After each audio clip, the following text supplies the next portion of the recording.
stop. Bring that purchase agreement back here, man. I want to look at it and talk about some of the things that you might want to consider before you buy that house.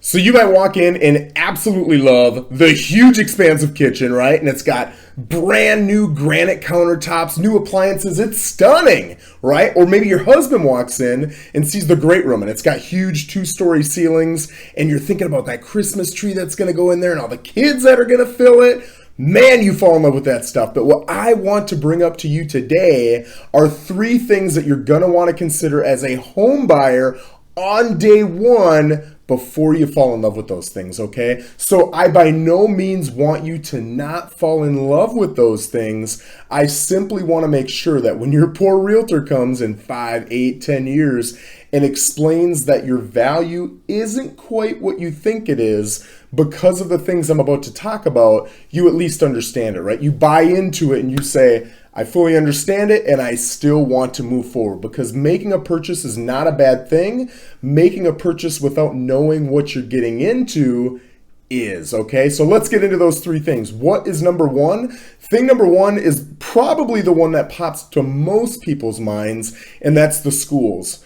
A lot of people don't have kids and they're not thinking about the schools. But you have to remember that in America, as of 2019, 41% of people, 41% of households had school-age kids in them. So because they're thinking of the school districts, and even those who don't have kids in their house are going to consider the value of their home because of the school district they're in, you may want to consider that also. If you get into a school district that's looked at a little less favorably, it might have a negative impact on your home's value 5, 10 years down the road, right? And that's something that you're going to want to look at. But if you don't have kids and your realtor's not bringing it up to you, it might not be something that enters into your mind when you purchase. So just keep in mind that people do have kids, and even those without kids are looking at the school districts and they want to know that they're in a good school. So just consider that, right? Thing number 2, again, 41% of people have school-age kids in their house, so they do not like busy roads. It's just something that a lot of people find as a safety hazard, right? I hear it all the time with mothers. They're concerned about the nearest busy road and what are the odds that my kids are going to get into that situation or into that area. So be considerate, or at least think of the fact that a lot of these parents are going to be thinking of that. And even though you might not care about being next to a busy road, or if you're anything like me, you can sleep through anything, right? So that busy road doesn't bother you, but if it bothers the next set of buyers, you're either going to sell for a little less than all the comparable homes that are like your home because of that, or you have to realize you're willing to sell to a much smaller pool of buyers, and to get the price that you want, it's going to take a lot longer, right? So just realize those things. Again, these are not things you want to stay away from necessarily. They're just things you want to consider before you fall head over heels in love with that next house. So the third one is actually a fun story from when I sold real estate in Minnesota. I had a gal, she was a really fun gal, and her home was probably in that $350,000 to $400,000 range. She was on a gorgeous golf course in central Minnesota, and I think at that time average home values were right around $200,000, give or take, right? So she had an above average valued home. It wasn't, it wasn't $1 million home or anything like that, but it was definitely above average. But in that house, a good portion of the square footage was a monster full-size racquetball court. It was huge. And I'll tell you, it was really cool. And it really grabbed a lot of people's attention with the pictures. I got a ton of showings off of it. But when it came to actually writing up the offers, people just said, listen, I'm looking at other homes that are like this without the racquetball court, and I'm paying maybe $40,000, $50,000 less.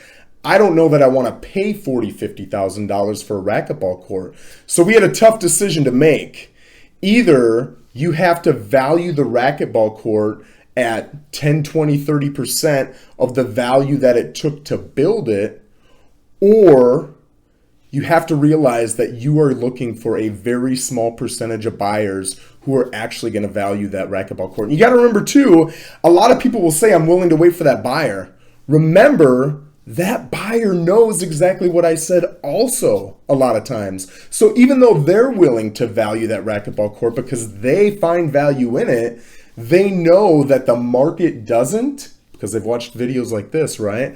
And so they say, hey, I love it, I'll buy it, but I'm not going to pay 100% of the value of that racquetball court. Maybe I'll pay 30 or 40% instead of the 10 to 20 you're likely to get from somebody else. So just realize, again, I'm not saying don't buy it. I'm saying just consider that before you move forward. So a couple examples, just like the racquetball court, are pools in areas if you're not pool, what's the word I'm looking for? Concentrated. You're not concentrated with a bunch of pools. So like in Minnesota, a pool can be a tough sell. But if you're in Arizona or Florida, obviously that's the norm, right? If you love gigantic gardens, you are going to love a home with a giant garden. But to try to sell that home to somebody else, I'm making up numbers here, but I'm guessing 10-20% of people are going to look at that as a huge plus. The other 80-90% either don't like it flat out, or they're going to say, holy smokes, to maintain this sucker is going to take 2, 3, 4, 5, I don't even know, hours a week. That's too much. Let's look at the next house. So just realize, again, I'm not saying don't buy any of these homes. I want you to be the most educated buyers and sellers in the real estate market. So just consider them before you buy. You guys stay fired up.